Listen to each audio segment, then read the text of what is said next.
Good afternoon, everyone, and welcome to the third in our Lunch and Learn series on new business models for regional publishing. I'm Louisa Graham, Chief Executive of the Walkley Foundation, and I would like to acknowledge the Gadigal people of the Eora Nation and their elders past and present, which is where we present from virtually today. Now, some of you have been following the series for the entire week, so apologies for the repetition in our introductions. But for the benefit of those who are joining us on a daily basis, a little bit more about us first. For those that don't know, the Walkley Foundation benchmarks the gold standard in journalism, encouraging excellence and best practice. And we've just announced the 2020 crop of Walkley winners to much fanfare. And this year's group is a great testament to the power of a good story. And together those winning entries delve into every aspect of Australian life, demonstrating determination, integrity, and the very best skills of storytelling across every medium. And this year's gold winner, ABC's Mark Willesee, for his story Killing Fields, was outstanding. And it came after a series of investigations in previous years, which together prompted the Brereton inquiry into war crimes in Afghanistan. And this has been one of the most significant stories of the year, and we are seeing the impact of this tremendous journalism right now. So I encourage you to visit walkleys.com to have a look at all of those winning stories. Well, the Foundation's key objectives are to not only recognise great Australian journalism, but support the elevation of the craft through professional development and to ensure the highest standard of governance of the awards and the organisation. But we also aim to engage both the media and the public in the cause for supporting ethical journalism in myriad ways. And this week's series, Spotlighting Community and Regional Journalism, is just one such example. For this series, we've partnered with the Google News Initiative to bring you the results of a 9-month-long independent research study, which has been looking at new business models every day this week. And all of them are specific to news publishing in regional areas. And of course, they're relevant in metro areas as well, but metro publishers often use the techniques and tools we're about to share with you. However, due to thin resources or poor internet or other factors, regional and small publishers have sometimes been left behind, and that's why this project is paying special attention to them. The research, called Project Kookaburra, started in March this year and has just wrapped up. And we've profiled 5 independent news publishers from across Australia who have agreed to take part in new business model experiments. And this week, they're sharing their findings with you, along with the researchers who designed and conducted the program. That is Megan Brownlow and Simon Crerar. So to introduce both Megan and Simon, Megan is an independent consultant who specialises in the business side of the media entertainment sector in Australia. And until last year, she was a partner at PricewaterhouseCoopers, running their national media and entertainment practice. And she's made a tree change. She left last year to live with her family in regional New South Wales and has now set up her own consulting firm. Simon Crerar is also an independent consultant who specialises in the future of journalism, and he is the co-founder of PS Media, a new local media startup, and the former founding editor and general manager of BuzzFeed Australia. And Simon sat on the Walkley's judging board from 2017 to 2019. And there will be opportunity for Q&A. And first we'll hear from Megan and then Simon, and Meg will introduce our publishers for today. So over to you, Megan. Louisa. So before we hear from Simon, who's going to reveal the secret source of the project that we did with the Yorke Peninsula Country Times, I just want to explain a quick bit of background about Project Kookaburra and what our thinking was about the approach we took. So our starting point was to see if some of the things that publishers overseas were doing to find new ways to support their journalism and serve their local communities could actually be replicated here. And there was a number of things we were seeing globally that were really interesting, we thought might translate. So one was sort of an obvious thing in some ways when you think about it, that publishers are twigging to this idea that the special thing that they do, their core capability, as they say in the business world, is finding and reporting on news that is important and interesting to their local communities. That's it. But there's nothing specifically locked in stone that says it has to be delivered via a cellulose product with carbon black pigments pressed onto it. You know, this is an analogy, a light one, but I think it's relevant. I was making Anzac cookies yesterday. Now, all of those bakers in the audience will know that golden syrup is an essential ingredient. It used to come in a tin. Now it comes in a plastic tub with a screw top lid. It's actually easier to use. But the core product is still the same. You know, Michael Ellis, the managing director of Yorke Peninsula Country Times, who you'll hear from shortly, he was talking about improvements in printing ink, that it's now made from soybeans. So there's improvements in the delivery vehicle, but the core product is still the same. Delivery methods get updated, which is what websites are to news publishers. But we're in a transition period at the moment where publishers are doing both. And this is one of the key things we're seeing from international publishers working out their futures. They're doing both print and digital. But the key thing we need to learn, the thing that we need to build in Australia, is understanding how to monetize the digital side of things. So that was really one of the big trends that we're seeing. And then the second big trend, as publishers learn how to monetize their digital assets, their websites, their newsletters, their microsites, we're also seeing this incredible shift where a greater proportion of news publishers' revenues is coming from readers themselves. So it used to be much more about the advertising, but as we saw, where advertising, particularly from print newspapers, is declining, and the forecasts, as I've shared with you before, new forecasts from the PwC Outlook, is that it will continue to decline in dollars by 14% on average each year over the next 5 years, 14% on average each year. So a continued migration of those ad dollars from print newspapers to other things, one of those other things being digital advertising. So this focus on readers is becoming more and more important, and it's not just subscription revenue, it's other ways to monetize your readers by providing services to them, or to provide really focused services on the marketers who are trying to reach them, which is what you'll hear about more today with the Yorke Peninsula Country Times, because they did exactly that smart approach. I'll give you another example. So one of the fascinating experiments we're seeing with international publishers that is starting to pop up here is obituaries. So news publishers offering obituary services in regional publications. So allowing family members to have their loved ones memorialised on the masthead's website with the same professional obituary that would normally be reserved for local dignitaries. Of course, being digital, a photo gallery can be included as well. And that's really great too in COVID times, because a link can be sent to that online memorial to relatives who are behind closed borders or even overseas. That's just one example. So the background to Kookaburra, we looked at all these things that were happening internationally.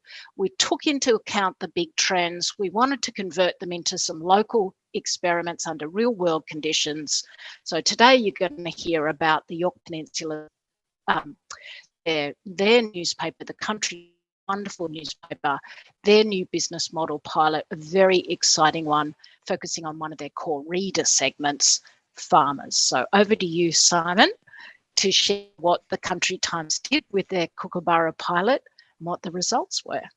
Thanks very much. Thanks very much, Megan, and great to be with everybody again today. Happy Hump Day. So, as Megan says, we were with this project, and if you've been joining some of our other webinars this week, you'll know that there's a range of publishers that we're working with, that are across Australia, a diversity of businesses at different stages in their journey. And the Yorke Peninsula is this, beautiful place, one of the first settled parts of South Australia, a web of beautiful old towns. But the Yorke Peninsula has been serving their community for more than a century, and really is bang up to date, using the latest tools and technologies to really engage really brilliantly with great wit with their readership online now through social platforms as well. But hadn't really taken the great leap into thinking of a sort of big digital content strategy. And in order to help them on that journey, what we thought we would do is look at the totality of the Yorke Peninsula, which is 25,000 people, and look at what is the most kind of valuable audience there, the most underserved audience potentially. And the paper is doing a tremendous job serving that community in totality. But one of the areas where in recent years they've seen a kind of decline in advertising was with agricultural advertising, agribusiness advertising, as digital's come in and as many of the bigger advertisers have looked for other more direct digital means of targeting the farmers there on the peninsula, who total about 2,000 people of those 25,000 people on the peninsula are farmers or working in the agricultural sector. So our concept was work with the Yorke Peninsula, who have had this long history, and earlier on in their existence were actually headquartered and called the YP Farmer, one of the earliest iterations of the paper, and work with them to develop a content strategy that was designed to specifically go after this valuable audience and serve them really specific niche content. So we worked to get the whole of the Yorke Peninsula team on board. We definitely worked because there was a whole kind of language around kind of digital strategy and commercial opportunities that we needed to develop together. So we worked with the team, with Nick and the editorial team, on the content strategy and on all the different things that were required to give the team confidence as they moved into this digital opportunity. And the plan of doing a kind of microsite was obviously first and foremost because we identified that there was a really potentially valuable audience here to serve, who were really crying out for bespoke content, but also because the paper has plans to update their whole website. And that's the thing that's coming early next year, to have a whole relaunch of the website. So actually to kind of deploy the tools and training in order to build some kind of internal capability ahead of that digital upgrade was another secondary part of the goal.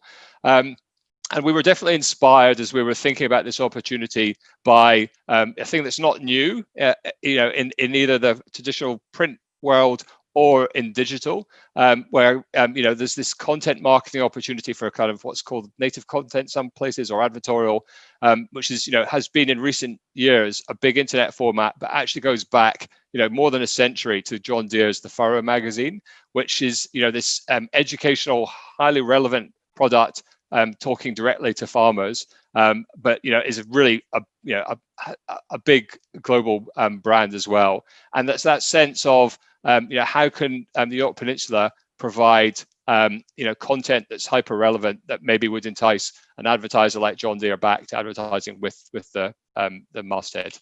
And as Michael says, who you're going to hear from shortly, this was the paper's first kind of move into posting content through the week. And so this was a bit of a shift. Hitherto the online content had gone up, after the paper had gone live, and that was it. It was kind of like set and forget. And the idea here is to create a richer kind of ecosystem with this particular brand that will give some lessons and some insights as they then transition the full website into a more interactive 7-day-a-week proposition. So, building this, this microsite as a kind of test and learn approach, and already, as you'll see, we've had lots of interesting learnings there about how the paper can raise awareness of this new product and grow a digital subscriber base.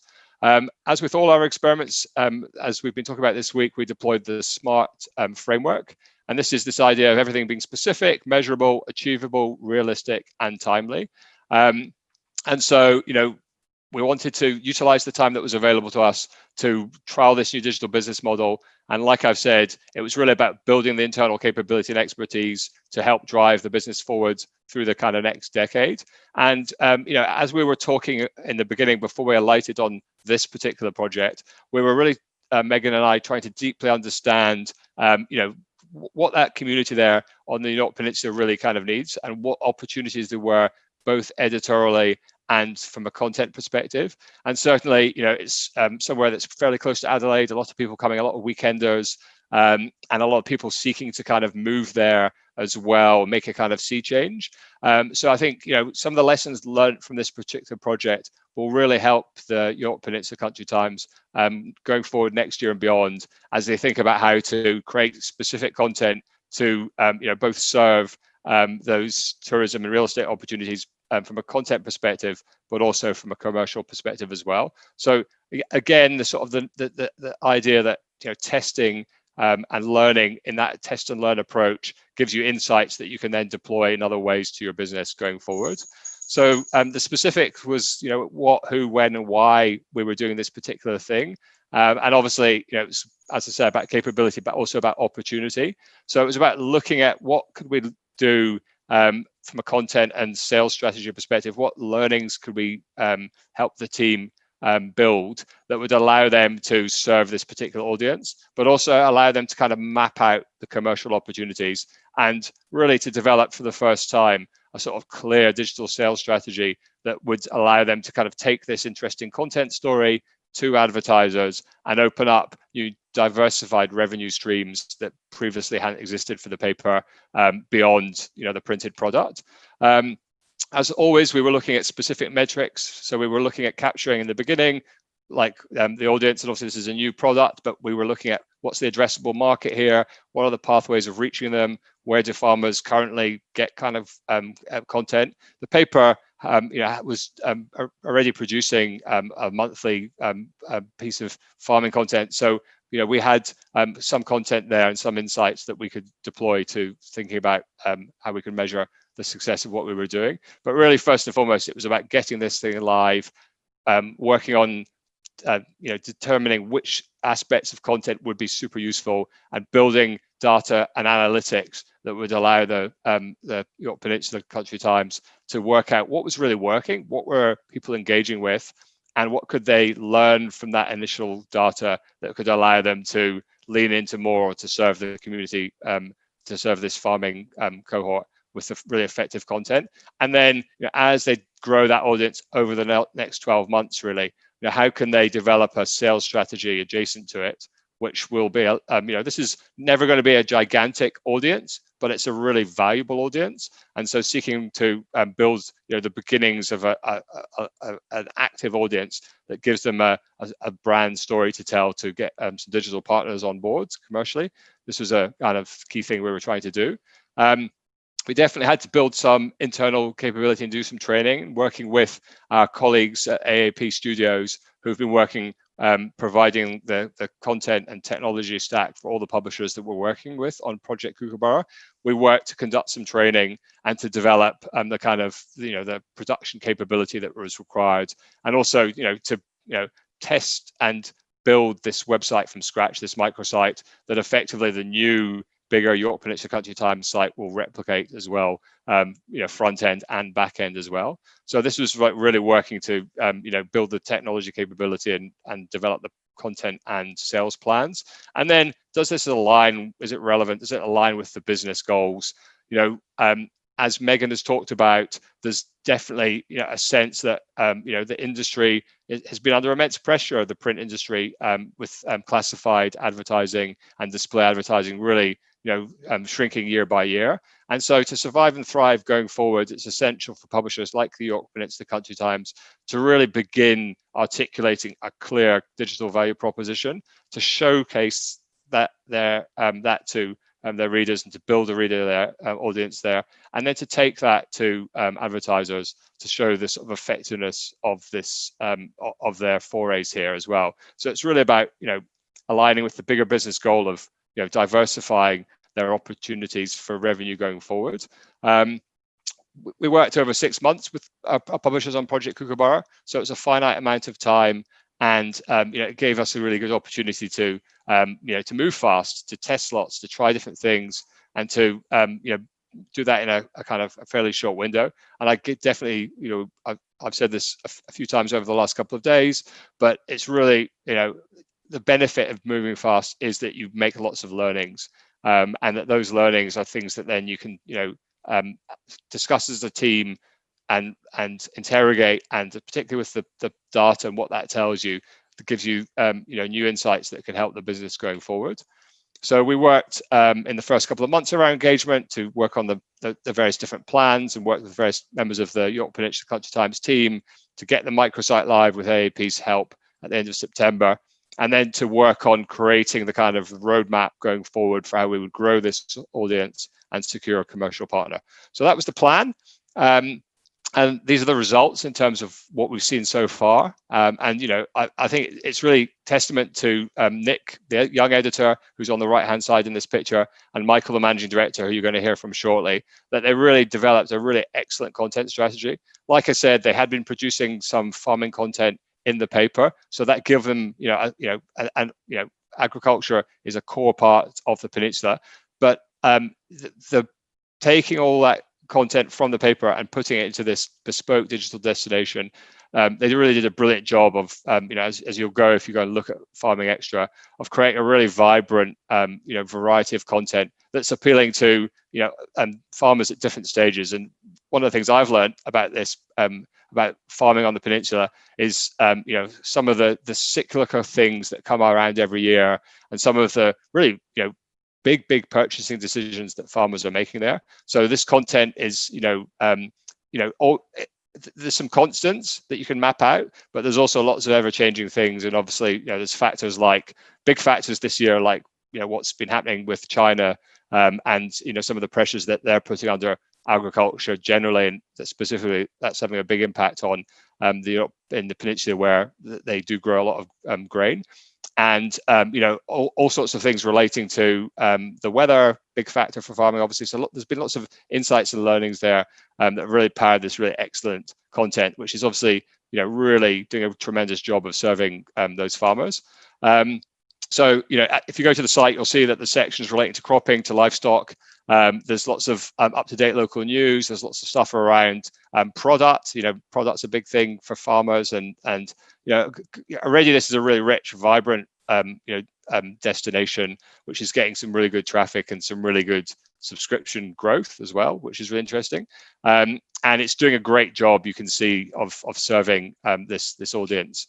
And it's also laying the groundwork now as it builds as a kind of content destination where there's lots of people interacting, signed in and interacting. And that's part of the longer term goal that we have, that this basically provides this kind of hub where farmers will come and interact. And one of the really interesting things about farmers generally, I think, but here on the peninsula, is how digital they are. And I think Nick has got lots of insights here, which have been really illuminating about how engaged they are, and actually how hungry they are for sort of specific tailored content. So it really feels like they've found this opportunity, and now they're really honing in on it and doing a really great job of extending their brand in this way. They also leverage the kind of power of the paper. The strongest paper on the peninsula, to really with advertising, outside newsagents, lots of promotions in the paper, really utilizing the power of the paper in order to raise awareness of farmingextra.com.au. So deploying the big Facebook audience that they've got to get people signing up. And that's really that idea of deploying everything that they've got in terms of the funnel to raise awareness. It's a clear sense of, there's an addressable market of 2,000 farmers here. We want to try and get as many of those farmers on the peninsula kind of engaging with the website, week by week, and building this audience that then will really help the sales team. And one of the key ways to do that was actually to launch this Twitter account. So I didn't know that farming Twitter is a big thing, but there's lots of tweeting farmers there on the peninsula, a lot of quite young farmers who are really, sitting in their mega million combine harvesters as they drive along, tweeting away. So this was a really interesting way that they've been managed to reach and target these farmers and get them on board and get part of a kind of ongoing conversation, which as of course it kind of changes. The priorities change in terms of which way the wind is blowing, and with an El Nino year after La Nina year now after an El Nino year, there's lots of change kind of going on at the moment that farmers are responding to. And then the other great result was that, in this process, we worked to develop this digital sales strategy. So Bernice Williams, the commercial lead there at the Yorke Peninsula Country Times, and her team, we worked, Megan and I, with them to really understand who the potential audience for this product was commercially, and develop a kind of target list, which they've been going to now to kind of pitch to get digital advertisers on board. This, as I had mentioned previously, did include some major kind of equipment retailers who maybe 10 or 15 years ago had been advertising in the paper, but because of the power of kind of direct marketing, had started to utilize other platforms to reach farmers. And now there's this really valuable, increasingly kind of vibrant content, where this market that these retailers are trying to reach every year when they're making these big new purchases are kind of segmented. And this is a great way to kind of match those advertisers. So they're looking as well at going beyond the confines of the peninsula. And obviously many of these equipment manufacturers and retailers are, they're in other parts of the state or beyond. And so here's an opportunity for them to go to kind of a bigger range of advertisers than had been targeted with them in print up until this point. And then develop a kind of cross-platform media kit as well has been crucial, as it has been with some of our other publishers, and really working to do that kind of education piece of explaining really clearly what does it look like to advertise in this online destination, and really holding the hands of advertisers who maybe had never advertised before or didn't understand the different kind of ad formats and stuff. So really working to come up with some innovative new ways of selling inventory on this site, and also bundling it up with the print advertising that so many of the existing advertisers are comfortable with. So Bernice and the team have done a really great job there of developing this digital sales strategy. So key result for us really was that we got this site live, that we worked in really challenging conditions, as many of our partners have this year, where lots of their staff have been on JobKeeper this year, have had limited resource and availability to do something. But this is a really great accomplishment, I think, for the Yorke Peninsula Country Times, that they have this really modern, fresh looking microsite up and running, and have got this great new narrative of kind of growth and expansion going forward, and this opportunity to target these valuable kind of agribusiness sales opportunities. I'm very pleased that we managed to get Michael in a field, and this is a kind of hero image of what we were trying to do. So it was really great. Michael really embraced this opportunity, and you're going to hear from him very shortly about some of the success. And also, what we managed to do was, as well as working on the specifics of getting this site live this year, we've also really laid out this kind of calendar-driven roadmap for next year as well, where there's, they managed to sign, a sponsorship deal with the country fair there on the peninsula. And so looking at what are the moments and who are the potential partners. And Michael has deep connections, obviously, within the community, and that's really helped open doors to potential partnership opportunities there as well. So, and lots of technology as well. They've got a really great weather product that they're developing, which is really specific for farmers. And even on a fairly small geographical bit of land, the weather changes quite a bit from side to side. So lots of really specific information there for farmers.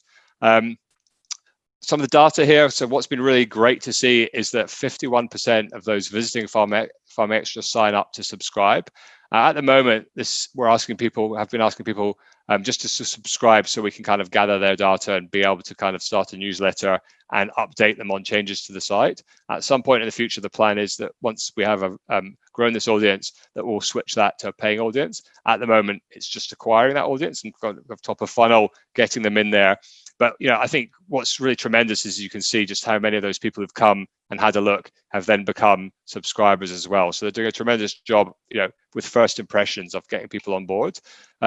Most of the traffic is coming in directly, so it's mainly coming in from people who've seen some of their promotion in paper, we're thinking as well. But also, there is this percentage that is coming, via social as well. So there's this, Twitter account that I've mentioned, and that's seen some really great spikes as well, which is really, got exciting that they've developed this, kind of new, more active kind of social following as well. Each day this week, we're giving one piece of key advice, and really with the Yorke Peninsula Country Times, it's one of the bigger publishers we've worked with. There's a bunch of different people we've met over the kind of 6 months we've been working for. And right at the beginning, I said it's important to get everyone on the same bus. And this is really important as with any legacy business moves into the digital world. We're all on the same journey, and it's kind of, frankly, a bit terrifying sometimes to learn about all these kind of this digital jargon, learn these new skills and this new technology, but we're all trying to do the same thing, which is to make our businesses healthy going forward, to help them survive and thrive. And that really does mean that everyone's got a role to play. Everyone who's involved in the creation of the content, in the production and uploading of the content, in the promotion and dissemination of it, and the selling of the advertising has got a key role to play. So getting that team aligned, that's when things can go really right. And yes, magical mystery tours can be a little bit scary, but ultimately they can also be a lot of fun. And I think we've really had some great insights and some great learnings. And I'm really hopeful that the team has taken a lot of those on board that will really propel their journey forward next year and beyond. So now I'm going to hand back to Megan, who's going to talk a little bit about how you can apply Project Kookaburra to yourselves, to your own publications. Thanks, Simon. So you'll be very keen, I'm sure, to hear from Nick and from Michael. It's such a good story. If you think there might be an opportunity for you to apply a similar experiment at your own publication, then there'll be some great materials that Louisa and her team are kindly hosting on walkleys.com in the community and regional section of the site. And you'll find there the case study on the Yorke Peninsula Country Times Kookaburra experiment, and also the Kookaburra Essentials Pack, which has a number of helpful tips on how you can apply something like this yourself. I'm not going to waste any more time because I know Louisa is keen to ask Michael and Nick how they did it. So over to you, Louisa. Let me introduce the Managing Director of the Yorke Peninsula Country Times, Michael Ellis, and Nick Perry, the editor. Okay, thanks, Megan. Have we got they are all the way from Adelaide. So, Michael, you've been the Managing Director for 30 years. That's a pretty long innings. So you'd know your audience pretty well, but how important was it to know your agricultural and farming audience, and why? Well, thank you for the question, first of all. And we're from Kadina, about 160 k's north of Adelaide. We're not. That's all right. I'm only joking.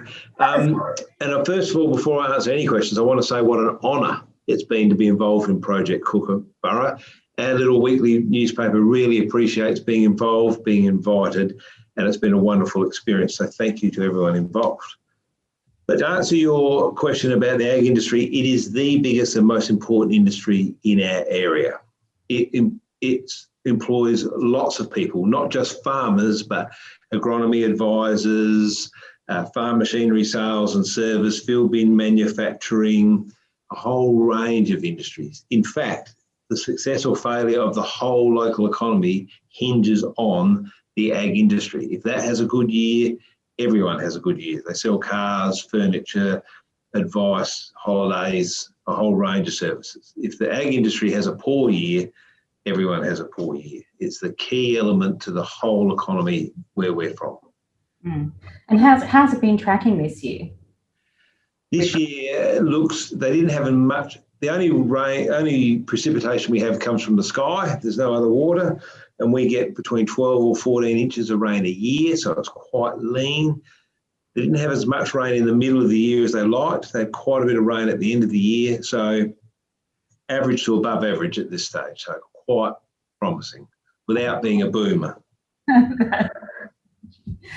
So, Nick, Farming Extra already existed as a monthly supplement in the newspaper. So what was the benefit of taking it as a microsite?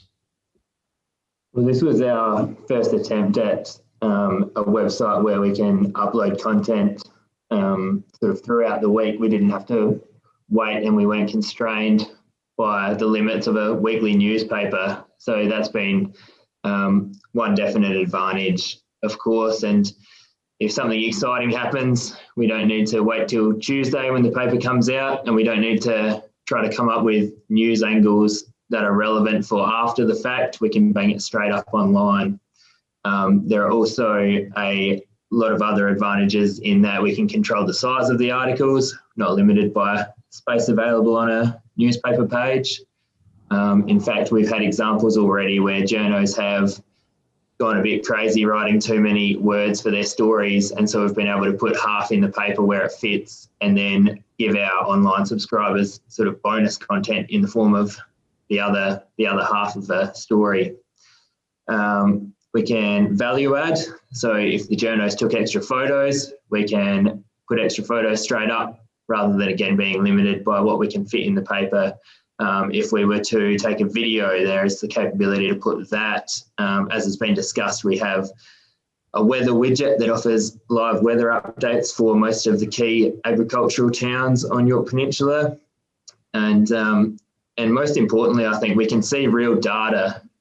We can go in the back end of the site and see which stories people are responding to the best and which are the most popular. And then we can focus on stories that are similar to that and try to really drive people to the site and drive subscription, and then in time, hopefully monetize that. And how long has it actually been up and running now? Must have been up for a couple of months. Yeah, roughly. And we've seen, very steady growth in terms of, we had the initial spike when we really promoted it at the start, but I believe that we've had even more people look at it sort of month on month for the second month, which is a really good sign. We've slowly been growing our online social media following as well. Yeah, and I'll jump over to Michael in a moment, but just while we're on that, Nick, and it's been the hottest question on our chat stream is nobody knew that farmers were actually on Twitter. So it's amazing. And how are you able to reach them using Twitter? Farmers love Twitter, at least the farmers around here do. And that was one of the catalysts why we opted for this project right from the start, because we knew that was a way that we could engage an audience through social media and drive them to our content. I think the first thing for people to realise is that a lot of the farmers, are around my age, sort of 20s and 30s. So they've grown up with the internet. They're always on social media anyway. And not only them, but even the farmers from the generation above have always been really big on technology in general. These are people who make $1 million plus decisions about the technology they buy for their farms. I've got a mate who farms just out of Yorke Peninsula, and he's harvesting at the moment, and he's sending me videos from his header as he goes along reaping the barley, and he's got an online computer that tells him a dozen different sort of stats in real time. He knows exactly how much barley he's reaping. He knows the moisture content. He knows the temperature at ground level as opposed to in the cabin, speed, the fire danger rating, everything. Plus he's got the whole day's worth of information, so he can see how that exact spot he's running over compares with the entire paddock so far. So they love their technology, and that technology extends to the fact that the vast majority now have auto steer in their tractors and headers. So they essentially press a button and a GPS drives the header, and they can sit back on Twitter all day if they want. And they're hungry for content. So we're hoping to sort of catch a few of them that way. Oh, what a success story.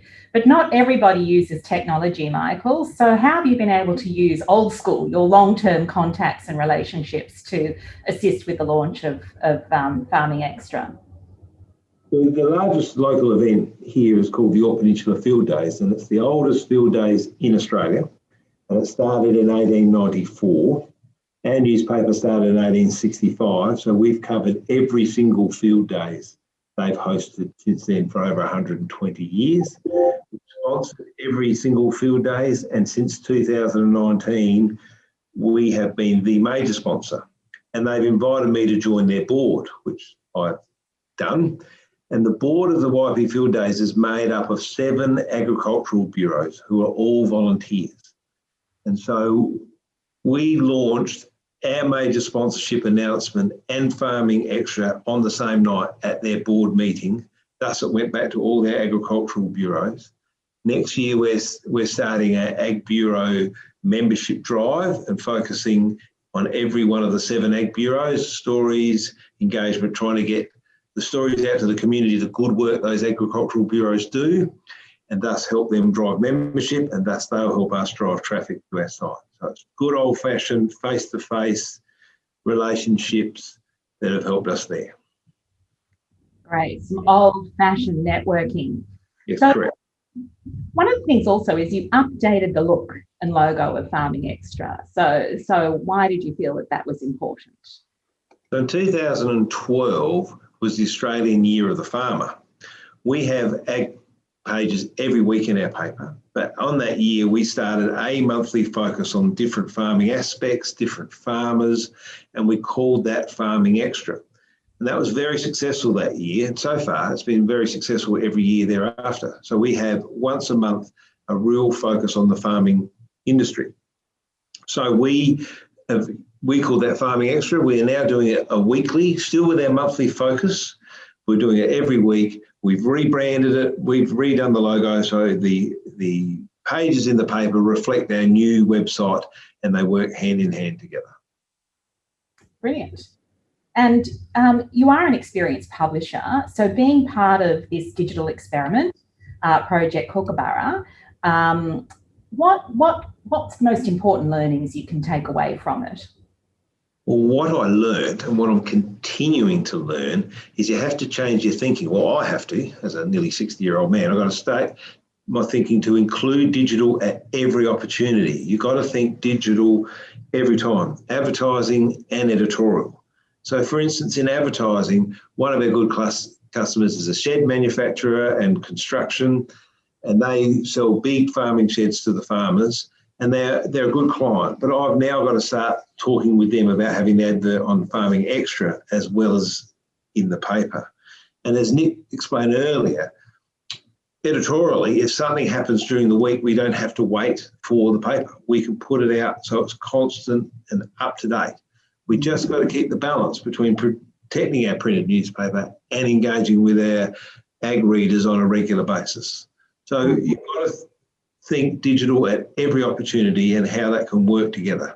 So that's the challenge that's before me. That's what I've learned, and that's what I'm continuing to learn. Great. And it's obviously a positive step in the right direction. So Sure. We wish you all the success on it. Now, just having a look at some of the questions here that we've received from the audience, I might bring Simon and Megan in here as well, but there's a lot of excitement about the weather product and from Neil Varco, who I know is a sort of hobby farmist himself. He says that they have it in Central Tablelands, New South Wales. Most farmers use 3 or 4 apps. Would you consider expanding the tech to other regions? We would love to, but it's not our tech.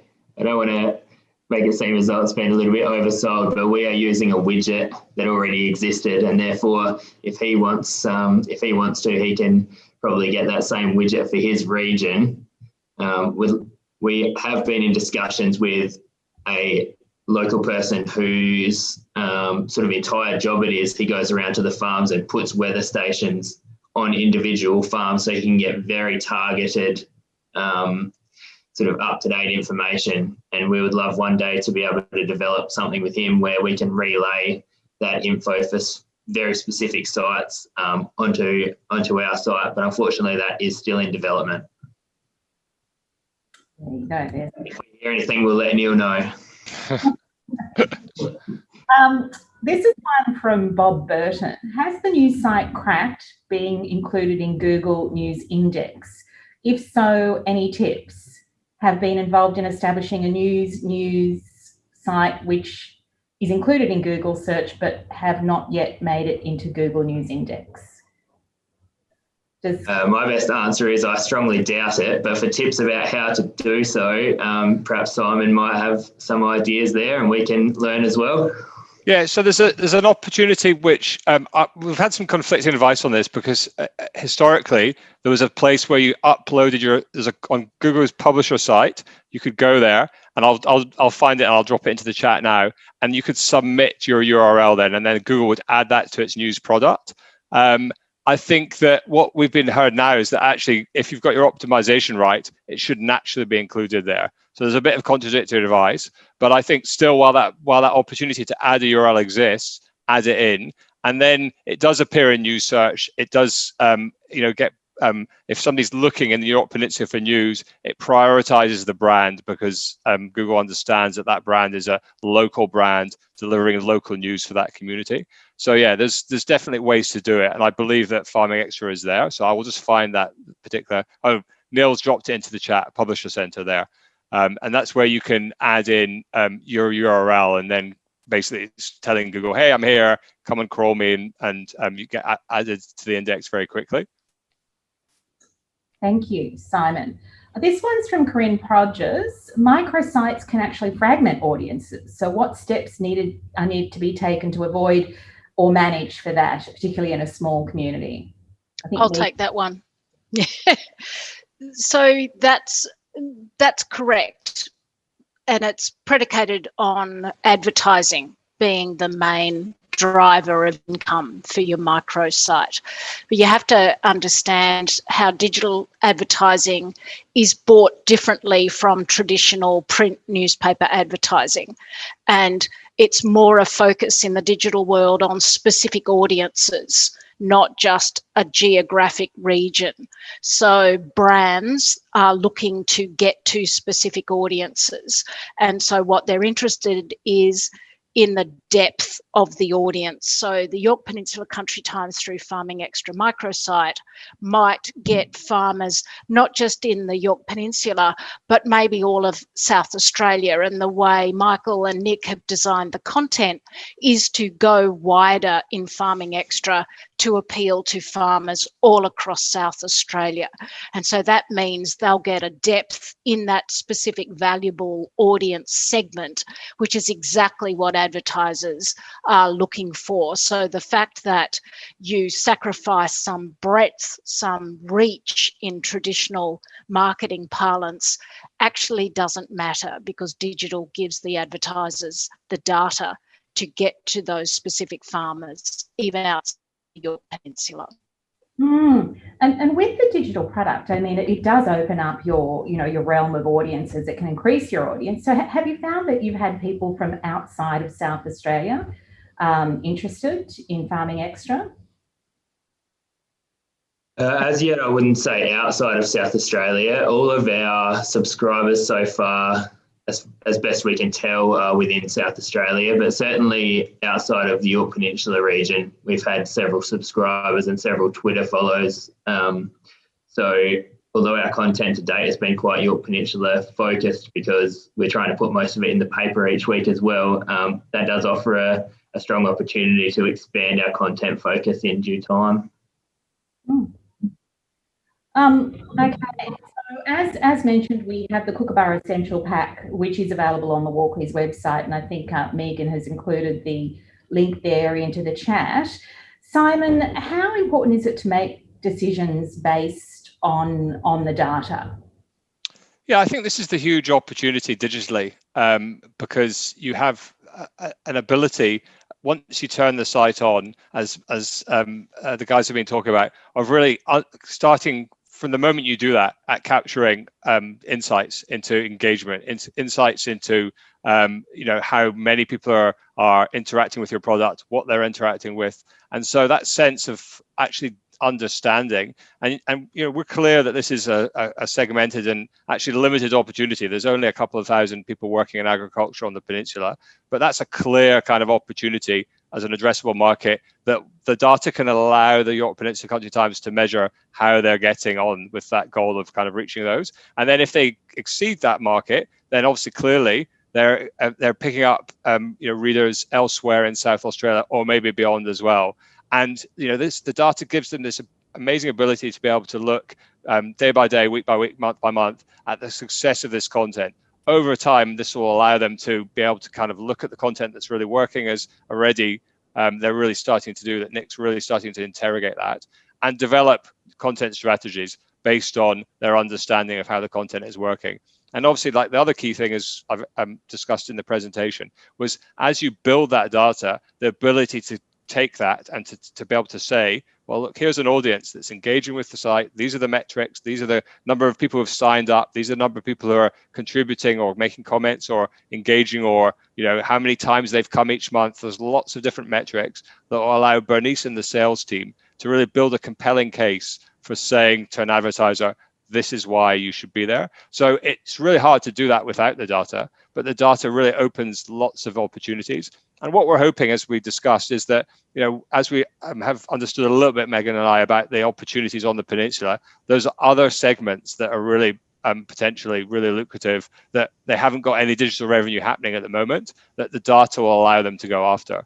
So, as they get the whole site live, and as these other kind of sections or products come on stream, their ability over time to much more deeply understand their audience, because they're capturing this data, is really going to be powerful going forward. And it's much more insight already than they really get for coming back from news agents telling them about the product. They're actually got email addresses and people signed up, and a way to directly engage with this valuable cohort. So yeah, data is really crucial.